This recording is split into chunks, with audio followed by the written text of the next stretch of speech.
रात का समय था। लालगंज गांव में चारों तरफ शांति छाई थी। उसी समय अंधेरे में एक साया लालटेन पकड़े हुए जल्दी जल्दी कहीं चला जा रहा था। लेकिन जैसे ही वो गांव के किनारे पहुंचता है, उसे उसी समय पीछे से एक आदमी रोकता है और बोलता है, कौन हो तुम और कहाँ जा रहे हो? तुम्हें पता है ना इस गांव से रात में बाहर जाना मना है, फिर भी तुम जा रहे हो। उस आदमी की बात सुनकर साया पलटता है। वो साया कोई और नहीं बल्कि गांव में नया नया आया राजू बैंड वाला था। राजू बैंड वाला उस आदमी की बात सुनकर बोलता है, भाई साहब, आपने तो मेरी जान ही निकाल दी। भला ऐसे भी कोई रोकता है किसी को? मुझे रात में कहीं बैंड बजाने जाना है, मैं वहीं जा रहा हूँ।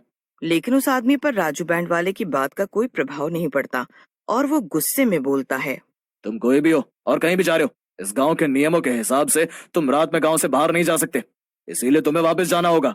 राजू अपने से लंबे और चौड़े आदमी को देखकर घबरा जाता है और वापस लौटने में ही समझदारी समझता है। अभी तो चलता हूँ, कल से दूसरे चोर रास्ते से निकल जाऊंगा। ये भीमसेन हर जगह थोड़ी खड़ा होगा। ऐसा कहकर राजू वहां से चला जाता है और अगली रात को दूसरे चोर रास्ते से निकल जाता है। ये गांव वाले भी कितने मूर्ख हैं, इनको कोई भी आसानी से मूर्ख बना सकता है। चोर रास्तों पर तो इनका ध्यान ही नहीं होता है। बेवकूफ कहीं के। और वो खली के जैसा दिखने वाला अपने आप को बहुत चालाक समझ रहा था। अगली सुबह गांव वाले उठते हैं और राजू के घर के बाहर उसकी पत्नी रमा को रोते हुए देखते हैं। उसी समय वहां सरपंच जी आ जाते हैं और बोलते हैं, अरे ये राजू बैंड वाले की घरवाली ऐसे रो क्यों रही है? क्या हुआ? कुछ नहीं सरपंच जी, इसका घरवाला राजू मेरे मना करने के बावजूद रात में इस गांव से बाहर निकला और मारा गया। ये तो बहुत ही बुरा हुआ भीमा, तुम्हें ध्यान रखना चाहिए था। तुम तो इस गांव के सबसे बलवान आदमी हो। मैं आपकी बात और गुस्सा दोनों समझता हूँ, लेकिन सरपंच जी, राजू किसी दूसरे चोर रास्ते से रात में चला गया और मारा गया, क्योंकि मैं तो मुख्य रास्ते पर ही पहरा देता हूँ। वो दोनों बातें कर ही रहे होते हैं कि तभी राजू के बूढ़े पिता रामलाल वहां आ जाते हैं और बोलते हैं, ये सब क्या हो गया सरपंच जी? मेरा बेटा कहाँ चला गया? उसे ढूंढिए ना, वो हमारा इकलौता सहारा था। अब हम आपके भरोसे हैं। रामलाल की बात सुनकर वहीं खड़े गांव के कुछ जवान लड़के, जिनके नाम सोनू और मणि होते हैं, बोलते हैं, चाचा जी, आप चिंता ना करो, हम गांव वाले मिलकर राजू भैया को ढूंढेंगे, क्योंकि अगर इसी तरह से गांव वाले रोज गायब होते रहे तो कुछ समय में इस गांव में एक भी आदमी नहीं रह जाएगा। फिर सोनू और मणि वहां से चले जाते हैं। मणि सोनू से बोलता है, सोनू भाई, आप गांव वालों से बोल तो आए हो कि लोगों को ढूंढोगे, लेकिन आपको पता है कि वो लोग कहाँ हो सकते हैं जो गायब हुए हैं?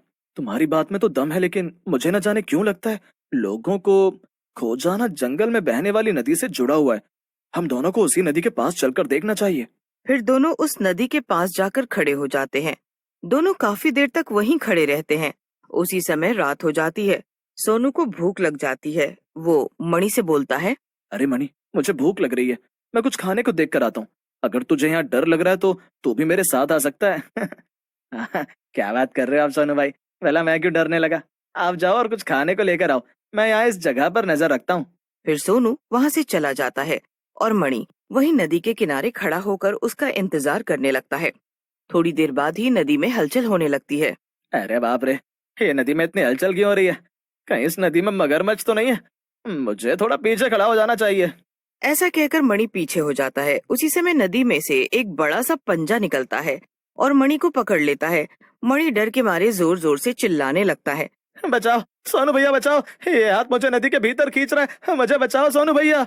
उसी समय सोनू भी वहां आ जाता है और यह दृश्य देखकर सुन्न हो जाता है। हे भगवान, ये सब क्या है? ऐसे तो ना कभी देखा ना सुना, इतना बड़ा हाथ। लगता है इस नदी पर कोई शैतानी साया है। फिर सोनू वहां से चला जाता है और एक पेड़ के नीचे परेशान होकर बैठ जाता है।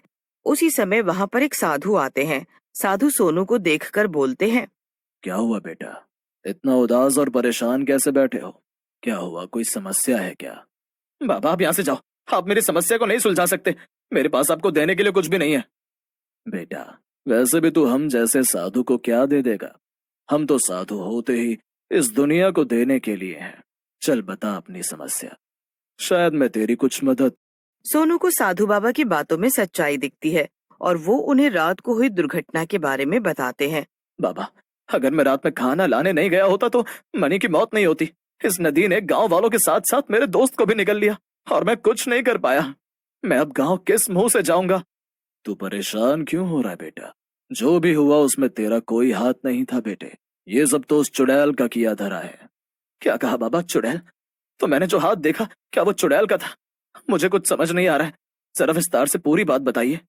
तू सच्ची आत्मा है और छोटे बच्चे की तरह साफ दिल का है। तू ही उस चुड़ैल से मुकाबला कर सकता है और अपने गांव वालों और दोस्तों को बचा सकता है। बाबा की बात सुनकर सोनू हैरान हो जाता है और खुश होकर बोलता है, क्या कह रहे हैं बाबा जी आप? आपकी बातों से तो लगता है कि जैसे मेरे गांव वाले और मेरा प्यारा दोस्त मणि जिंदा है। क्या ये सच है? हाँ, ये सच है कि तुम्हारे दोस्त जिंदा हैं और खूनी चुड़ैल के चंगुल में हैं। लेकिन वो ज्यादा दिन जिंदा नहीं रहेंगे, क्योंकि आने वाली अमावस्या के दिन वो चुड़ैल उनको मार डालेगी। क्योंकि उसे लगता है कि अगर वो 100 इंसानों की बलि देगी तो वो अमर हो जाएगी। फिर तो बाबा मैं अभी जाता हूँ और उस चुड़ैल से अपने दोस्तों को छुड़ा कर लाता हूँ। मैंने इसीलिए तुम्हें प्यारा सा बच्चा बोला था बेटा, तुम उस चुड़ैल से अकेले नहीं लड़ सकते। तुम्हें अपने गांव वालों की मदद लेनी होगी। जाओ और अपने सरपंच को इस बारे में जाकर बताओ। फिर सोनू बाबा से आज्ञा लेकर गांव चला जाता है और सरपंच को बाबा के साथ हुई पूरी बात बताता है, जिसे सुनकर सरपंच बोलते हैं, अगर ये बात सही है तो पूरा गांव तुम्हारे साथ है। हम अपने गांव वालों को बचाने के लिए कुछ भी करेंगे। फिर सरपंच और सोनू गांव वालों के साथ मिलकर जंगल में चले जाते हैं। वहां उन्हें साधु बाबा ध्यान लगाए हुए दिखते हैं। सरपंच बाबा को पहचान जाते हैं और सोनू से बोलते हैं, अरे सोनू बेटा, ये तो बहुत बड़े संत हैं। ये तुम्हें कहाँ से मिल गए? इनके तो दर्शन से ही सारे पाप धुल जाते हैं। उसी समय साधु बाबा अपनी आंखें खोलते हैं और सोनू को पास बुलाते हुए एक त्रिशूल देते हैं और बोलते हैं, ये शिव भगवान का पवित्र त्रिशूल है। तुम इस त्रिशूल को चुड़ैल के माथे पर गाड़ देना। त्रिशूल लगते ही वो चुड़ैल मर जाएगी और गांव वाले उसके जादू से आजाद हो जाएंगे। जैसे ही सोनू त्रिशूल को पकड़ता है, वो साधु बाबा वहां से गायब हो जाते हैं। सरपंच जी, मैं अब उस चुड़ैल को बुलाने जा रहा हूँ। आप सब गांव वालों को लेकर छुप जाओ और जब मैं आपको इशारा करूंगा तब आप सब बाहर आकर चुड़ैल पर हमला कर देना। ऐसा कहकर सोनू नदी के किनारे जाता है और जोर से चिल्लाता है। सोनू के चिल्लाने पर नदी के पानी में हलचल होती है और वही खूनी हाथ बाहर आता है। लेकिन जैसे ही हाथ उसकी ओर बढ़ता है, वो पवित्र त्रिशूल को उस हाथ से छू देता है। जैसे ही वो उस हाथ को छूता है, हाथ जलने लगता है। साधु बाबा की जय हो। ये पवित्र त्रिशूल तो सच में बहुत ही ताकतवर है।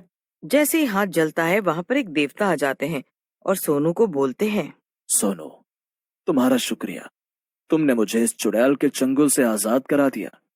मैं तुम्हें आशीर्वाद देता हूँ कि तुम इस चुड़ैल से जीत जाओ और इंसानियत को बचाओ। ऐसा कहकर देवता गायब हो जाते हैं।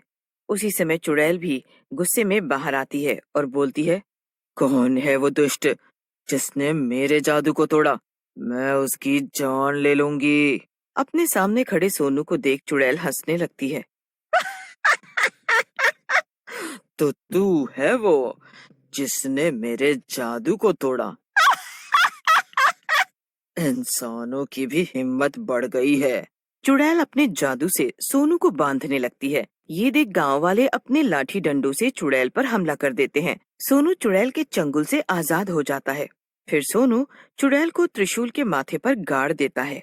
अरे अरे मर गई रे, अरे मर गई। नास मिटो, तुम सबने मिलकर मेरे किए कराए पर पानी फेर दिया रे। हाय मर गई। चुड़ैल नीचे गिरकर मर जाती है और मणि और बाकी के गांव वाले चुड़ैल के जादू से आजाद हो जाते हैं।